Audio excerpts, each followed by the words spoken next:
Hello friends, आज की video में हम पढ़ेंगे आइडेंटिफिकेशन टेस्ट फॉर कार्बोहाइड्रेट्स। इसमें हम क्या करते हैं, हम कोई भी कंपाउंड लेते हैं, उसको हम चेक करते हैं थ्रू मेथड्स और थ्रू मेथड्स। कुछ मेथड्स होते हैं जिससे हम कार्बोहाइड्रेट्स को फाइंड आउट करते हैं कि इस कंपाउंड में कार्बोहाइड्रेट्स प्रेजेंट है या नहीं। अगर है तो कौन सा कार्बोहाइड्रेट प्रेजेंट है। हमने पिछली वीडियो में पढ़ा था कि 4 टाइप के कार्बोहाइड्रेट्स होते हैं। कौन कौन से थे? Monosaccharide, disaccharide, oligosaccharide and polysaccharides. हम इसमें आइडेंटिफिकेशन टेस्ट में वो ही पता करते हैं। शुरू करते हैं। सबसे पहले हम करते हैं मॉलिस टेस्ट। मॉलिस टेस्ट करते हैं हम कार्बोहाइड्रेट की प्रेजेंस को चेक करने के लिए। अगर ये पॉजिटिव आता है तो ये टेस्ट पास कर जाएगा और अगले टेस्ट के लिए ये पास हो जाएगा। अगले टेस्ट के लिए फिर उसके बाद हम करते हैं सॉल्युबिलिटी टेस्ट। सॉल्युबिलिटी टेस्ट में हम कंपाउंड लेते हैं, उसको डिस्टिल्ड वाटर के साथ मिक्स करते हैं। अगर तो वो सॉल्युबल है, अगर सॉल्युबल घुल जाएगा उसमें, तो वो मोनोसेक्राइड एंड डाइसेक्राइड होगा। अगर नहीं घुलता, क्योंकि घुलेगा क्यों नहीं, घुलेगा इस पहले तो घुलेगा इसलिए कि उसका जो स्ट्रक्चर होगा वो सिंपल होगा, क्योंकि उसमें एक यूनिट ऑफ शुगर या 2 शुगर यूनिट जुड़ी हुई हों। अगर 1 या 2 शुगर यूनिट्स होंगी तो क्या होगा, वो घुल जाएगा, क्योंकि उसका स्ट्रक्चर सिंपल होगा, सिंपल। बट अगर वो पॉलीसेक्राइड हो, more than 10 sugar units present हुई, तो क्या होगा, वो पानी में आसानी से नहीं घुलेगा। इसमें तो हम यही पता कर लेते हैं पानी के साथ इसको डिसॉल्व करके, कोई भी कंपाउंड है। और इसके बाद अगर तो सॉल्यूबल है, अब पहले सॉल्यूबल की बात कर लेते हैं। अगर तो सॉल्यूबल है, वो घुल रहा है, तो वो मोनोसेक्राइड या डाइसेक्राइड दोनों में से कुछ भी हो सकता है। इसकी एग्जांपल है ग्लूकोज, फ्रक्टोज, लैक्टोज।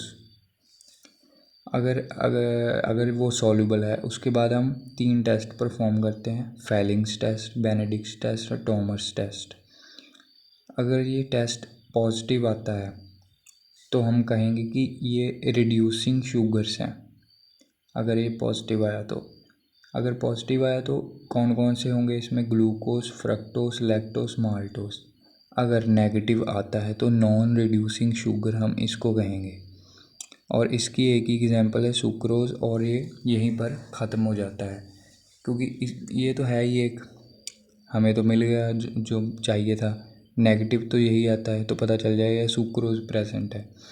अगर ये पॉजिटिव आया, glucose, fructose, lactose, maltose present है, तो कैसे पता करेंगे हम कि इसमें ग्लूकोज प्रेजेंट है, फ्रक्टोज, लैक्टोज या माल्टोज, चारों में से कौन सा है। तो हम और टेस्ट करते हैं। फिर हम बारफॉय टेस्ट करते हैं। इसके बाद इन तीनों टेस्ट के बाद, इसको पॉजिटिव आने के बाद हम बारफॉय टेस्ट करते हैं, जिसमें कि अगर के बारफॉय टेस्ट पॉजिटिव आता है तो मोनोसेक्राइड्स रिड्यूसिंग एजेंट्स होंगे। अगर नेगेटिव आता है तो डाइसेक्राइड रिड्यूसिंग होंगे। मोनोसेक्राइड में कौन कौन सा है, ग्लूकोज एंड फ्रक्टोज।